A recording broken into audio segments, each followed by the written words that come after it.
Hello, it's Ave from Life in Flowers. Welcome back to my channel. Today I have some fun things to do in retirement that cost little or no money, and I think they're kind of intellectually stimulating too. So let's get right to them.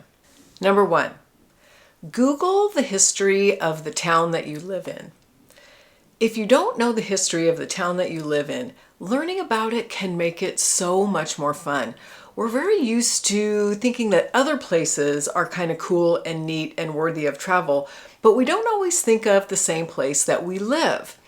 When you Google the history of the town that you live in, you might find the people who founded the town, and you'll start to realize that streets and places are named after them. There might be some really cool piece of history about a building that is there or a feature that is there. I'll give you an example from the area where I live. We have a lot of the canal system. We have a lot of canals, which, it's a concrete lined channel. It's pretty boring until you learn that the canal system was an integral part of the agriculture in California. So it just makes it a little bit more interesting when you're going out to do your regular shopping and you're just going about your business. Knowing a little something about your town makes it a little bit more fun and exciting, and it really comes in handy if you have out-of-town guests too. Plan a day trip near you. This could be, museums, it could be parks, it could be, a baseball field, could be corn mazes. Maybe you live in an agricultural area where you can go pick some produce, you pick apples or you pick strawberries or something like that. Really, the possibilities are endless if you kind of open up your mind to what might be around you that may not seem super glamorous at first, but can really be fun. And if you incorporate Googling the history or just reading up about the area one way or the other, it really can bring it to life. And as I go through this list, I have a few other ways to make your day trip even a little bit more special. You can also stay overnight if you want to spend a little bit more money. Something that we did recently, we did spend the night. We went to the Gold Country, which is about 2 hours from where I live here in Northern California. And we did something called Rail Express. It's decommissioned stretch of railroad, and we got on these quad bikes, right? It was these bikes that 4 people sit in, and you have to pedal, but it was motor assist. It was really easy. I think it was $40 a person, so it was a little bit of money. Not a whole lot, but I will say it was very loud and very bumpy and jostly, but it was so much fun. I did a quick Google search to see if they are other places, and I'll do it again and I'll see if I can put any information below, but it doesn't have to be that. It could be anything. Like I say, there's a lot of interesting things right here in our own backyard. Go on a picnic. Pack a little lunch and go eat your lunch somewhere outside. I did this recently just to get out of the house and give my husband a little space. I went to the library, did a little work on my YouTube channel at the library. The library is also such an unsung resource, I think. That's another thing, bonus, check out the library. But I went to the library, did a little work. I had my little salad I packed, and I went to a beautiful little open space area that I knew had some picnic tables, and I just sat there on a beautiful day and I had my lunch, and it was really special and really refreshing. Or maybe there is some free music in a park or a venue near where you live, and you can pack a little picnic basket or a cooler with some cheese and crackers or some heavier hors d'oeuvres and snacks, bottle of wine if they allow it, and make a little dinner out of it. Go on a scavenger hunt. And what I mean by this is have something in mind that you want and look for it in thrift stores. But the trick is to not just buy to buy. Thrift stores can be tricky because everything is inexpensive and you end up coming home with a bunch of you really don't want. I mean, we're all trying to downsize a little bit, or at least most of us are at this point in our lives. But I'm talking about looking for that one special thing, or that, few special things, whatever it is. Mine right now is a crock for my mantle, and I know what it looks like in my mind. I want it to be watertight so I can put fresh flowers in it, or such that I can seal it for the water. And I just go to thrift stores and I try to find it. And if you do go on that day trip, you can incorporate your little scavenger hunt on the day trip. Learn something new, something that you are really interested in and that you want to know about. This is one of my favorite things. And what's so great about it is that now information is so abundant. Again, you can go to the library. I love going to the library. It's a resource that you've already paid for with your tax dollars. You might as well use it, but also online. YouTube, there's just so much information out there, so many opportunities to learn something new. You could also join a club too if you are into that. If you want to do something more social, you can find a club that is interested in that same thing and join a club. Some of my favorite things I'm going to show you right now. There we go. There's apps. This is one of my favorites. It's called Seek. Do you see that one? It's this one right here. Seek. If you're a nature lover, this is the greatest app. It's Seek by iNaturalist. It's a free app, and you just take a picture. Well, you have to, okay, continue. You take a picture of whatever it is, and it will tell you what it is. So I've done plants. I love plants and nature. So plants, trees, feathers. I've even been able to identify feathers, birds, if you can get close enough. Insects. I finally learned the name of the little wasps that live in our backyard. They've never hurt us. The yellow-legged mud dauber. The only thing is if you're with people, try not to be annoying. I have to really fight myself on this because I want to stop and take a picture of everything. I'm sorry for all the notifications, but I need my phone on right now. Another one I just found that I love. Where did it go? It's a geology app. This one, you do have to pay for it, but it's only $30 a month.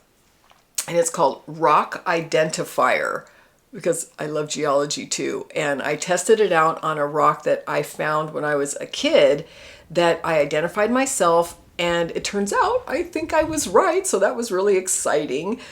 But you can find an app on whatever it is you're interested in. Architecture is something that I really would love to learn. I've not been able to find an app though.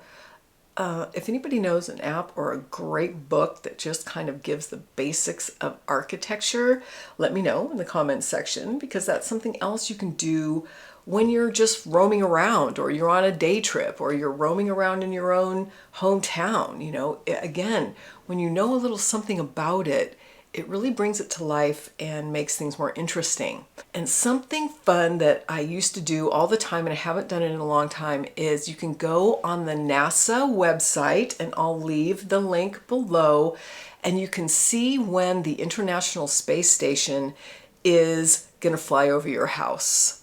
Now, I'll tell you, it looks like a little fast-moving plane or a satellite in the sky for a few seconds, and then it disappears. But it's the thought of it. There are astronauts up in that space station, you know, conducting scientific experiments. And I forgot something so obvious: floral arranging. If you're interested in learning how to arrange flowers, I plan to do a lot of flower arranging videos. So just learning about something new. The opportunities abound right now. And I think it's a really fun thing to do. Leave a legacy. I think this is a really, really cool thing to do. And what I mean by that is jot down your history, jot down your life story, curate some recipes that are family recipes and put them in a book for your kids, your grandkids. And it may seem like, oh, no one's interested in that. I hear that a lot. But I can speak for myself, and let me know if you have felt this way too. Yeah, when I was younger, I really didn't want anything to do with all the stuff, you know, my mom was trying to tell me. But as we age and we start losing people, it becomes really important. And it matters so much. My mom wrote a book for my brother and I will tell you, I cherish that thing. There is so much information in there about her and about her life and about life when she was growing up. She was born in 1928. The youngest of 11 of a poor Italian immigrant family. I mean, it's rich and it's fascinating. But you don't have to write a whole book if you don't want to, although that would be a really fun thing to do too. You can just write a journal, some stories that maybe your parents or grandparents told you. Where are you from? What is the history that you know about your family? And of course, about your life too. You are interesting, probably more interesting than you think. Also, if you plan on leaving some things behind, like, antiques or jewelry or things like that, write a little something about them and put it with it, or maybe on a piece of paper in the cabinet that it's kept in, so that when the day comes, someone knows what it is. I'll tell you a little story that happened to me. I inherited so many things, and so did my little brother, and that's another video. But, over the years, I've been trying to go through this stuff, and I came across what looked like Monopoly money. And I was about to throw it into, a giveaway pile, and something stopped me. And I started doing some Google searches. And what I found out was that during World War II, they printed money so that the GIs could use it across country. So this fake-looking money in this little frame actually has a really rich history and is something really cool, and I almost just tossed it aside. I'm so glad I didn't. So if there's something special, document it. I thought of this one this morning, and I'm a little bit obsessed. Maybe you don't have any kids. Maybe you don't have nieces and nephews. You're like, who's going to care? You could make a time capsule. I'm so excited about this. I'm totally going to do it. You write down something about the time that we're living in now. You could put all kinds of things in there. I don't know what, a chip. I don't know. Whatever it is that would enhance your story that you would like to tell, go bury it in the backyard. And just imagine years from now, some kid or a gardener digging that up. Is that such a fun idea? I can't wait to do it. I might do one or two. And you can buy them on Amazon, of course. I'll leave a link below of the one that was the overall pick. But yeah, you could leave a time capsule. And last but not least, you could start a YouTube channel. This has been so fun for me. I started it a little bit before I retired, and it has kept me extremely busy and learning new things. It keeps me engaged. I have to kind of write a script. I have to think of ideas. I had to learn how to use first my iPhone, and then I just bought a vlogging camera. And by the way, I think I figured out the sound. So I really hope the sound is good on this video. Leave me a comment below. Sorry, some of my recent videos, the sound wasn't too good. But it's really fun. I know you are an expert in something, or there might be something that you want to share. And if so, you can start a YouTube channel. It's really fun. Thank you for watching this video. I hope you got some good ideas out of it. If you have fun ideas to do during retirement, please leave them below. I did do a Google search, fun things to do during retirement, and a lot of, ordinary things came up, which are also really fun things, have a hobby, volunteer, things like that. Those are great ideas too, but I tried to kind of think outside the box and offer up maybe something different. So I hope you enjoyed it. Thank you again for watching, and I hope you have a beautiful day.